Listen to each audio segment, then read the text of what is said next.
Bumalik po tayo sa usapin sa kaso ni Tatay Digong.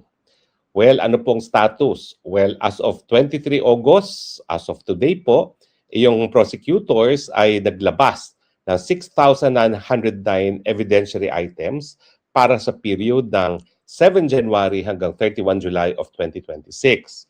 Now, dito sa 6,909, 2,279 ay mga ebidensya na di umano magpapatunay ng pagkakasala ni Tatay Digong. Another 4,573 ay Rule 77 materials. Okay? Ito ay mga dokumento na importante para gamitin ng depensa sa kanilang preparasyon, no? At makakatulong sa kanilang depensa. At kasama dito sa dinisclose ng prosecution ay 57 na mga ebidensyang pwede magpakita na walang pagkakasala si Tatay Digong. Ibig sabihin, dahil paparating na po ang petsa na pagsimula ng trial, unang-una, siguro po wala nang bagong ebidensyang mailalabas dyan kasi ang paglilitis po ay magsisimula ng 30 ng Nobyembre at kung hindi po ako nagkakamali, natapos na yung time frame para magsumite ng pre-trial briefs. No? At dahil nandiyan na nga mga pre-trial briefs, lahat ng mga ebidensya na gagamitin ng parehong panig ay nasa posesyon na ng hukuman. No? At hindi na po pwede magdagdag, po pwede magbawas, pero hindi na po pwede magdagdag. At tuloy-tuloy na po ang paglilitis kay Tatay Digong sa 30 ng Nobyembre 2026. Ang pagkakaiba po sa ibang pagbibisa ni Tatay Digong sa 30 ng Nobyembre, kailangan physically umattend na si Tatay Digong. Marami nagsasabi sa akin, ano ba tingin mo sa kaso? Well, ako po, ang tingin ko sa kaso, mas malakas nga yung probability na baka pakinggan ng hukuman, lalong-lalo na yung presiding judge ng trial chamber ay medyo may edad na rin, si Judge Carver, yung sinasabi ni Tatay Digong na baka hindi na niya kayang humarap sa paglilitis. Ang huling aking balita po ay hindi na niya maalala kung sino talaga yung abogado niya. No? So kapag siya ay nag-attend ng pagbibista at tatanungin siya kung sino abogado niya, baka mamaya hindi maalala ni Tatay Digong kung sino abogado niya at yan ay magiging patunay na hindi na niya kakayaning tumuli pa sa paglilitis. Kasi kung hindi niya maalala kung sino abogado niya, paano niya malalaman kung ano yung mga ebidensya na po pwede niyang gamitin para depensahin ng kanyang mga sarili. Hindi sapat kasi na yung mga abogado ay po pwede magpresenta ng ebidensya para depensahan si Tatay Digong. Dapat yung akusado mismo ang siyang magsasabi sa mga abogado kung anong ebidensyang dapat gamitin at kung hindi na kaya gawin niya ng isang akusado, yan ay isang basehan para sabihin na dapat itigil na paglilitis dahil hindi na nga kaya ng akusado na magbigay instructions sa kanyang mga abogado kung anong depensang gagamitin, anong mga ebidensya na isasalang sa hukuman. Nung una po, sa tingin ko, yung pamilya ay medyo, siyempre dahil ito po ay katandaan ng pagiging limot-limot, ay ayaw aminin ng ganyang estado ni Tatay Digong. Pero siguro in due course, naintindihan naman nila dahil 82 years old na si Tatay Digong, lahat naman tayo, nag-alaga tayo ng mga 82 years old, ng mga lolo, mga lola, at alam natin na talagang dadating tayong lahat dyan sa punto na magiging limot-limot na tayo. At ngayon, wala na pong kahihiyan na aminin na talagang limot-limot na si Tatay Digong at dahil dyan, dapat nang ma-dismiss ang kaso sa kanya dahil hindi na nga niya siguro maaalala kung sino man abogado niya, lalong-lalo na hindi niya maaalala kung ano mga ebidensya na pwede gamitin ng kanyang mga abogado para siya ay maabsulto sa mga kasong ito. Yan po ang batayan kasi ng hukuman kung kaya pang harapin ng isang akusado ang paglilitis laban sa kanya. Kung siya ay meron pang sapat na pag-iisip para magbigay instruction sa mga abogado kung anong ebidensyang gagamitin at kung siya ay talagang nasa sapat na pag-iisip na malaman kung ano mga ebidensyang pwedeng gamitin para sa kanyang depensa. Kung hindi na niya kayang gawin yan, dapat ma-dismiss na. Dahil yan po, kapag magpapatuloy pa ang paglilitis, ay lalabag sa karapatan ng isang akusado na marinig. Dahil ang karapatan na marinig, hindi lang yung pagkakataon na marinig, kundi yung pagkakataon na habang ikaw ay nasa tamang pag-iisip, maglabas sa mga depensa para patunayan ang iyong walang pagkakasala. In any case, ang prosecution naman po talaga may burden na magpatunay na lahat ng elemento ng krimen ay narariyan at hindi naman po obligasyon ng depensa na sabihin na wala siyang pagkakasala. Kinakailangan lang natin ay reasonable doubt. Pero yun nga po, no, habang nagpapatuloy ang proseso na magpapakita ang prosecution ng kanilang ebidensya na beyond reasonable doubt. Ang katotohanan naman po, kung hindi naman mabibigyan ng pagkakataon ang akusado ng patas sa pagkakataon na magpresenta ng kanyang ebidensya dahil siya ay wala na sa tamang pag-iisip, dapat talaga itigil na at ibasura na yung kasong yan. Pagdasal po natin na sa pagharap ni Tatay Digong sa kanyang takdang paglilitis sa 30 November, mapapansin ni Judge Carver at ang dalawa pa niyang mga kasama na talagang hindi na kaya ni Tatay Digong na harapin ang kaso dahil baka mamaya kapag tinanong siya kung sinong abogado niya, hindi na niya malalaman ang pangalan ng kanyang abogado at dahil po dyan magsisimula na yung proseso talaga para tignan kung kaya pa talagang harapin ang kaso, kung dapat bang magpatuloy pa or dapat nang i-dismiss. Pero ako sa tingin ko po, kumpirmado, hindi na niya maalala kung sino mga abogado niya, dapat ma-dismiss na yung kasong yan dahil wala na siya sa tamang pag-iisip na mag-utos ng tamang depensa sa kanyang mga abogado o di naman kaya magsabi kung ano yung mga ebidensyang nagpapatunay ng kanyang kawalang pagkakasala. Anyway, wag na po tayo magkaroon ng kahit anong alinlangan. Tanggap naman po natin na kapag 82 years old na, talaga naman pong malakas ang posibilidad na limot-limot na, bukod pa dun sa katotohanan na sa kanyang physical na kondisyon, talagang nadarapa na siya. At ito ay isang dahilan kung bakit nagkakaroon na siya ng special monitoring mismo doon sa kanyang detention facility, no? Dahil talagang miski ordinaryo naglalakad lang ay natutumba na. Ito po ay bukod pa doon sa mga bed sores na sinasabi ni BP Sara nung huli kanyang pahayag. Itong mga bed sores pong ito ay nangyayari kapag palagi nang nakahiga. At sabi naman talaga nung isang Pilipina nagtatrabaho doon sa detention facility na minamasdan si Tatay Digong kasi nga po daw palagi na lang nakahiga si Tatay Digong. No? At dahil po dyan, nagkakaroon siyempre ng bed sores dahil lang matagal ang paghiga ay siyang dahilan kaya nagkaka-bed sores. Sa totoo lang po, ako'y nag-alaga ng lolo't lola. No? Talaga pong dahil ako lang natira sa Pilipinas, inalagaan ko sila mula 80 anyos hanggang sila'y pumanaw ng mga around 85, yung aking lola, 87 yung aking lolo. At talaga naman pong itong edad nito, simula na po yan na magkakaroon talaga sila ng hindi lang limot-limot na pag-iisip, kundi sila po ay nagiging parang bedridden na dahil nga po sa kanilang katandaan.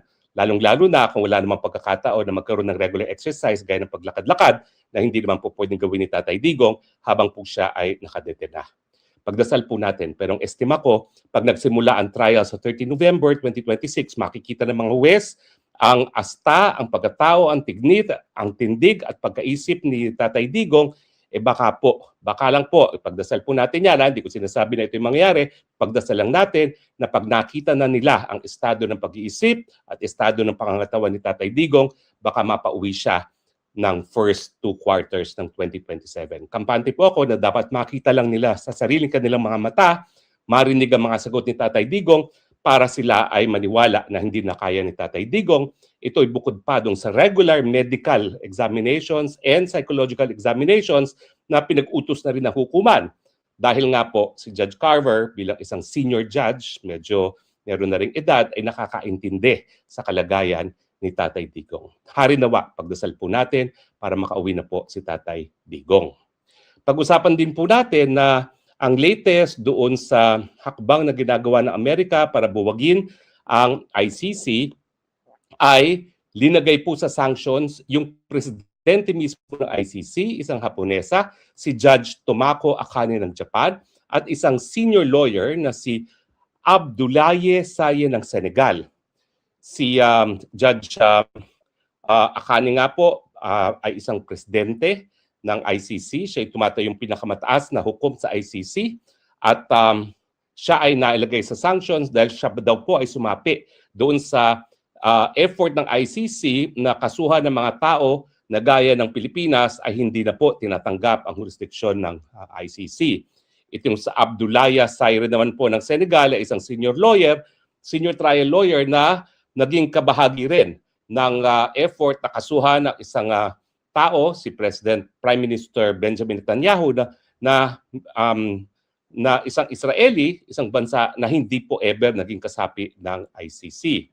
Ang ibig sabihin po niyan, ang kanilang mga properties at saka mga financial interest na sakop ng US jurisdiction ay frozen at pinagbabawalan po kahit sinong Amerikan ng mga tao o mga negosyo na magbigay sa kanila ng pondo at mga kalakal or serbisyo at sila po ay linalabas doon sa American financial system. At meron din po silang ban para pumasok ng Amerika. Now, a matter of time po bago talaga sumuko ang mga empleyado ng ICC na merong financial sanctions kasi bagamat ang bangko ng ICC ngayon ay mga European banks, meron pong batas ang Amerika na nagsasabi na kapag merong sanctions, yan ay pinapatupad hindi lang doon sa mga branches sa Amerika mismo, kundi sa lahat ng mga korporasyon na merong negosyong ginagawa sa mga Amerika ng mga businesses. At habang nagkakaroon po yan ng tinatawag nating money transfers o mga pondong dumadaan by wire service doon sa mga American wire transfer system at wala naman pong ibang alternatibo kung hindi yung mga American system na yan, ay hindi dapat sila magkaroon ng any financial transactions. Ibig sabihin, mawawalan po ng bangko itong mga opisyalis nito at pag wala pong bangko, mahirapan talagang mabuhayan. Dahil miski kunin nila in cash ang kanilang mga sweldo sa ICC, magbabayad lang sila ng cash. Karamihan naman po sa kanila ay hindi talaga nakatira sa dahig, nandun lang sila dahil sa kanilang mga trabaho. So sa tingin ko po, bukod pa doon sa paparating na pagliliti si Tatay Digong kung saan magkakaroon ng pagkakataon ng hukuman na tignan mismo ang kalagayan ni Tatay Digong sa kanyang pisikal na kalusugan at kanyang mental na kondisyon, ayan na po, napapabilis na po parte ang pagpapatay ng Amerika sa ICC bilang isang institusyon, isang dahilan din para mapabilis ang pag-uwi ni Tatay Digong. Alam niyo po, hindi kinakailangan na tuluyan ng mabuwag ang Amerika ang ICC para makauwi si Tatay Digong, ha. Sapat na po siguro kung gagamitin ng ICC si Tatay Digong bilang ehemplo na kinikilala nila ang pagkakamali nila na sila ay nagpupumilit na mag-exercise ng jurisdiction gayong ang Pilipinas ay bumitiw na sa ICC jurisdiction. Kapag ginawa nila ito po isang napakalakas na pamamaraan para makumbinse yung iba pang mga miyembro na hindi pa bumibitiw at nag-iisip na bumitiw na baka naman maamin na ng pagkakamali ang ICC, iatras na ang kaso laban sa mga bansa na hindi naman kasapi ng ICC, kasama na po dyan ang bansang Russia, ang bansang Israel, at syempre at ang bansang Pilipinas. Kung ako naman ay estado na kabahagi ng ICC at nais ko pa talaga mabuhay ang ICC, gagawin ko na yan. Iatras ang kaso laban kay Netanyahu, laban kay Vladimir Putin at laban kay Duterte, kesa naman tuluyang mabuwag ang hukuman dahil mas mabuti na nga na meron tayong hukuman na matatakbuhan ang mga biktima ng mga pinakakarumal-dumal na mga krimen kapag wala na pong lokal na hukuman na pwedeng magbigay ng katarungan. Pero gaya nga po ng Pilipinas, hindi naman po saradong mahukuman. Lahat na nagsasabi na sila di umano naging biktima ni Duterte, pwede naman po silang maghain ng kaso sa Pilipinas.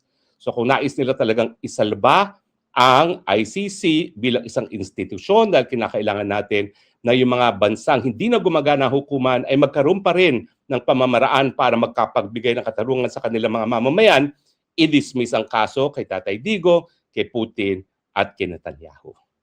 Well, yan naman po ay kung gusto talaga nila na wag nang mabuwag ang ICC gaya na nangyari ng naunang nagkaroon na po kasi ng naunang tangka na magkaroon ng ICC pero hindi po yan nagkaroon ng katuparan dahil nga po hindi sinuportahan ng mga makakapangyarihang bansa kasama na po ang Estados Unidos. Kung ayaw nilang maulit muli ang nangyari dun sa naunang International Criminal Court, sana po i-dismiss na ang kaso laban kay Tatay Digong, laban kay Netanyahu at laban kay Putin.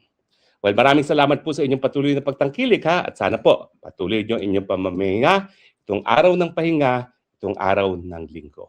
Ito po inyong Spoksang Bayan nagsasabi, I love you, Philippines. You're the only country that I have, the only country that I will love.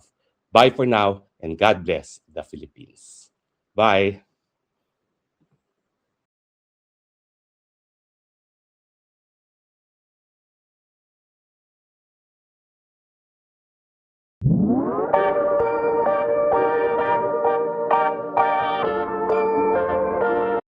Hindi, no?